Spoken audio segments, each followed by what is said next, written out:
2 বছরের বাবুর জন্য কিছু খাবার রেডি করে রেখেছি যাতে কোনো ঝামেলা ছাড়াই ঝটপট ওকে রান্না করে দেওয়া যায়। শিং মাছ পরিষ্কার করে রাখা হয়েছে, ওকে রান্না করে করে খাওয়ানো হয়। আর এ তো মিক্স একটা সুজি, এটাও রেডি করে ব্লেন্ড করে রাখা হয়েছে।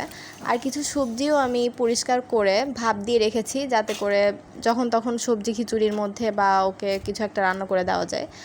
অনেকেই মনে করে তখনই কাটা বাছা করে রান্না করে দেওয়াটাই শুধু ফ্রেশ খাবার, আসলে আমার মনে হয় না সেটা।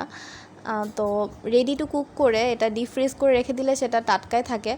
বেশি দিনের জন্য না, অ্যাটলিস্ট 1 সপ্তাহ বা 10-15 দিন এরকম করে খাওয়ানো যেতেই পারে। কারণ যে যখনকার তখনই সেটা কাটা বাছা করে রান্না করাটা অনেক সময় সাপেক্ষ।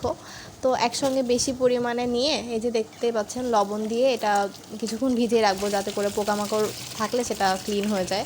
বেবিদের একটু একটু করে খাবার রান্না করা, বারবার করে কাটা বাছা করা আসলে অনেক ঝামেলার। এরকম করলে অনেক সুবিধা হয়। Thanks for watching viewers.